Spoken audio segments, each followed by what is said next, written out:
So, Black Panther 2, Wakanda Forever, is in the books, and it is terrible. See my spoiler filled review of that. It actually made Wonder Woman 1984 look good. However, Marvel could have done something very different that would have been amazing.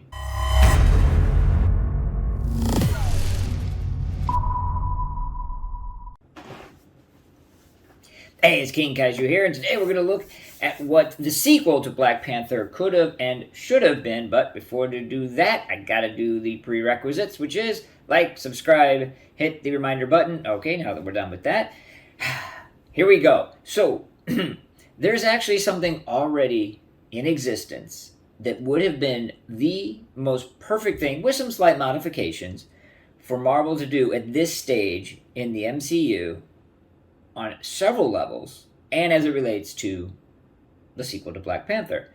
And that is, simply put, a slight alteration of the first 3 volumes of the Doom War comic book by Jonathan Maberry and Reginald Hudlin. This is a seminal piece of work in comics lore, and wait until you see how this could have played out. All right, for those unfamiliar, so Doom War does have a few caveats sort of in place that don't apply at all to the current MCU. T'Challa, the Black Panther, is, of course, alive and well, but also married to Storm of the X-Men. Doom, obviously, is already very well established. None of those things would have existed in the current MCU. So we got to start off with making some slight alterations. And the biggest one being is we swap out Storm with Black Panther's existing in-universe girlfriend, Nakia. Okay? Maybe we begin the movie with establishing their relationship further. Now, accepted and granted, a big elephant in the room is, well, how do you do that? Chadwick Boseman is dead. Well, the proposal, and it sounds a little bit silly, and I accept that. This is not a 100% foolproof idea, is that for ostensibly most, if not, the first half or 3/4 of the film, we have Black Panther in mask. I'm sorry, it just has to be done. But again, what you're going to gain by doing all this is worth so much more. So even if we don't establish their relationship, we swap out Storm for his girlfriend. And also in Doom War, he's no longer the Black Panther. Sure he is. Again, nix all that. He's Black Panther. Nakia's his girlfriend. And what we would need to do, however, is a slight introduction to my main man, and arguably one of the greatest villains of all time, Dr. Doom. So, quick initial setup. We show Dr. Doom as the ruler of a country, Latveria. Heck, even make it border Wakanda. What the heck? I know it's supposed to be Eastern European in the comics, but who knows? It's the MCU, you can switch things up. It doesn't matter. We need to establish 1, he's the ruler of his own country. 2, he's utterly ruthless. 3, he has no problem killing people, including his own people. But he is insanely fair. He's insanely honorable. He's insanely noble, arrogant, narcissistic, all the traits that make Dr. Doom who Dr. Doom is. So we establish Dr. Doom as a baseline with emphasis on the fact that he is ruthless, he does kill people, and he will do anything to reach his goal. Then switch over to the main slight alteration of the Doom War story.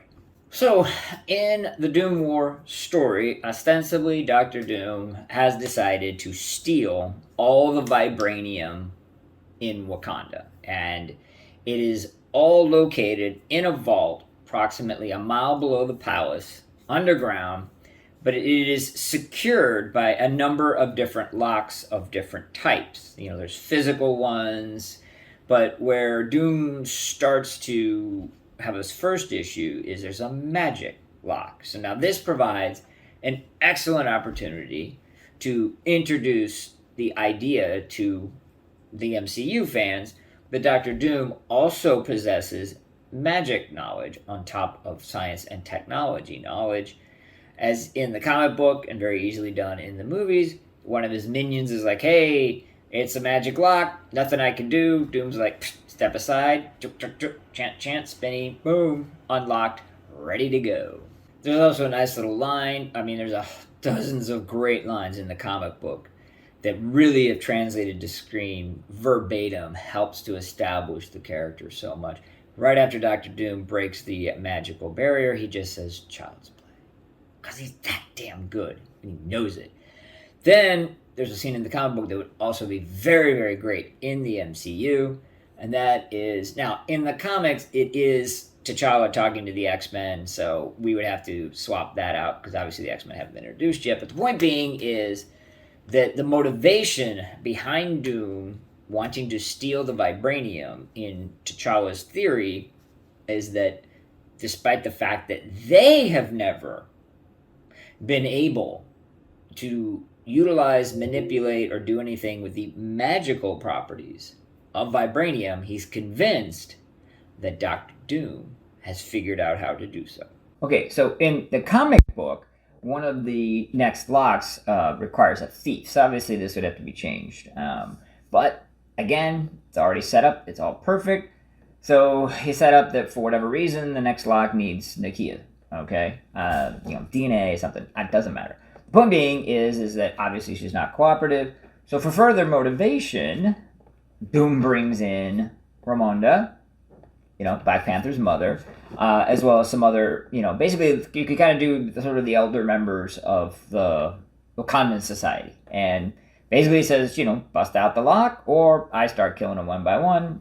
We start with, T'Challa's mom. Oh no, not that, And, you could even have the silly guy from the film that had the lip disc, and him be the one that kind of sacrifices himself to save the mother, but still encourages, Nakia to do the lock and then move on.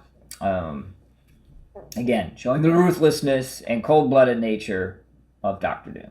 All right, so now the lock is busted. There's only one lock left, and, T'Challa's running to save the day, through what plot contrivance you've set up, and Doom encounters the last lock. The last lock is absolutely brilliant and would absolutely play off perfectly. So, in a nutshell, Doom sees a mystical, magical, or scientific, whatever you want to call it, writing sort of on a wall. I want to get this right. So it reads, "Only through purity, unencumbered by pretense, may you pass."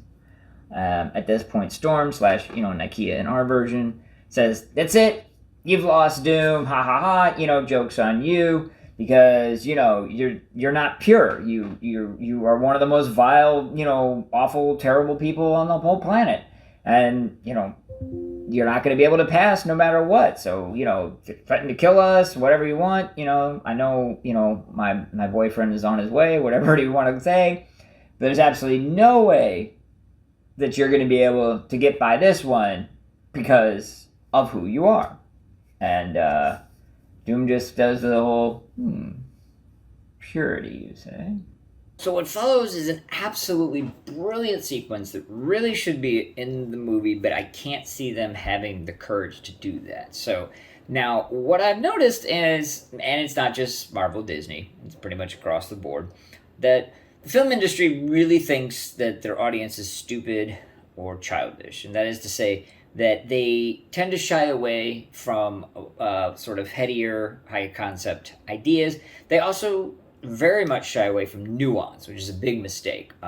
Because what follows is a very nuanced situation that if they just did it as it plays out, it would be absolutely wonderful. So in a nutshell, T'Challa has rushed to the vault room, and Doom grabs, Storm, which Nakia for our purposes, and, basically has his blaster hand at the back of her head, and he points out to T'Challa that he's got one of two choices: save his girlfriend or save his vibranium. Because if he goes for the girl, Doom's going to the vault. If he goes to the vault, Doom's blasting the girl. And he begins a countdown, 1090, 5, 4, 3, 2, 1, and he pauses just long enough to show that T'Challa has made his choice, and he chooses vibranium. And Doctor Doom says, victory is mine. Here's your girl, throws her off to the side. T'Challa goes to her, and he jumps into the vault. The point being that by Doom showing Nakia that the vibranium is more important to T'Challa than she is, he has ruined their relationship. That's his victory. That is how amazing Doctor Doom is. That he's the ultimate, chess master, the ultimate player. He understands the levels, the different things. He didn't have to kill T'Challa. He didn't have to do anything. And he was going to win in either scenario. To top it all off, he jumps into the vault, steel door closes. T'Challa says, oh, honey, it's fine. She brushes him off because she now knows. He turns, and prior to even the engagement beginning, because Doom was covering all bases, he had written in the steel of the door, checkmate. That's Doctor Doom, folks. That's Doctor Doom. All right. The next scene finds my main man, Doctor Doom, inside the vault, still looking at that through purity message. And then, in the comic book, and once again, absolutely brilliant in the film, he strips down buck-ass naked. That's a PG-13 movie. You don't have to show it anything. Just imply it. Certainly don't show his face, obviously. Don't you dare show his face, Marvel, you bastards. Just don't do it. And walks into the room. So once inside, it's there that Doctor Doom encounters the Egyptian goddess Bast. Now, again, so perfect. She's already been seen in both Moon Knight and Thor Love and Thunder. Boom, slam dunk, tie-in, already there, already exists. Bast basically says, I'm here to judge you.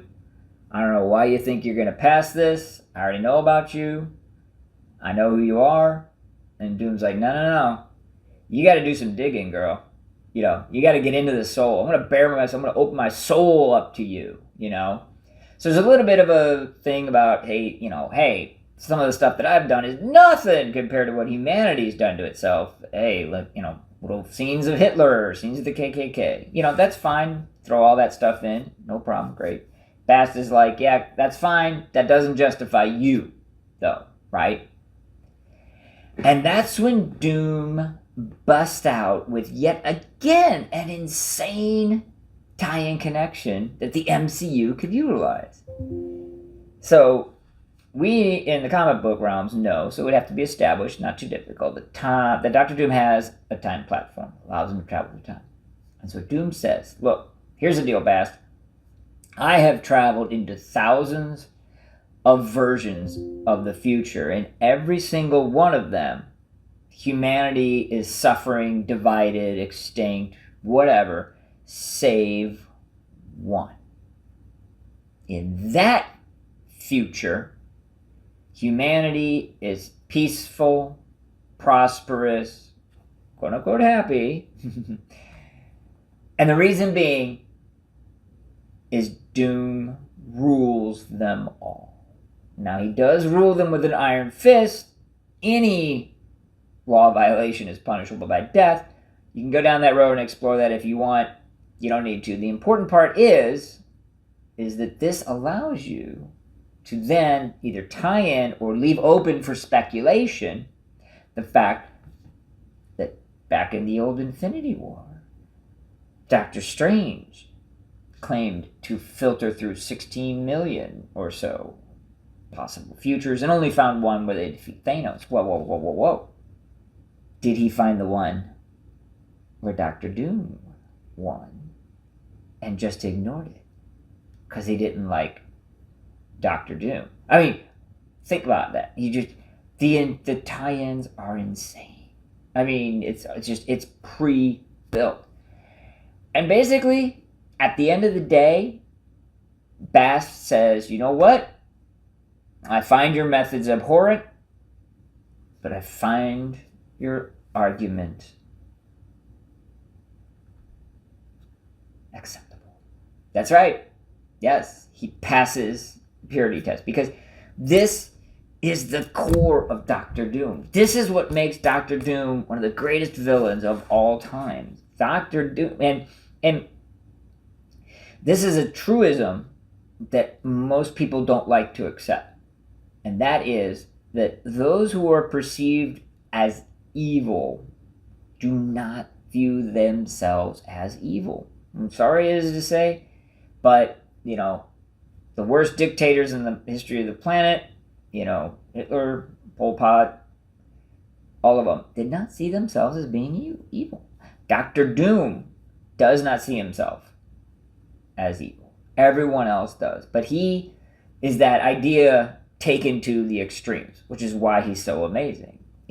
On top of the fact that he's cold, he's calculating, he's arrogant, he is the, don't look at me unless I give you permission to look at me because I'm so far above you guy. I mean, he's everything that is just great about a villain and everything that, oh God, it would be so perfect to introduce him in this way. So the final shot of Doom War in the comics is Doom sitting on a big ass construct with a bunch of sort of first gen Doom bots, ostensibly possibly built with vibranium, who knows? And then the comic continues from there. We could possibly have a final shot of that, but what we would need to do to really make this perfect is we would need to have a battle between T'Challa and Doctor Doom, post Doctor Doom getting the vibranium and using it to kill Black Panther. That, I think, would be a perfect wrap-up and a better, quote-unquote, death, unquote, for Chadwick Boseman than the off-screen mysterious disease BS that they did, in the actual film. He's gone. It is what it is. We get to honor a little bit of the memory with, an actor of similar, size and stature playing T'Challa. And then we do kill him, and we don't replace him, right off the bat with Shuri. I mean, again, we've left it open, right? There can be a Black Panther 3 at this point. More importantly, there is the question of, all right, what on Earth or off of Earth is Doom going to do? Which now then ties into Doom possibly being the person who ends up thwarting Kang's plan in order to garner and gather greater, boy, that was a mouthful, powers for himself leading into Secret Wars. You could even have in a Fantastic Four film, like a post-credit scene. Dr. Doom is not the main villain of Fantastic Four, okay?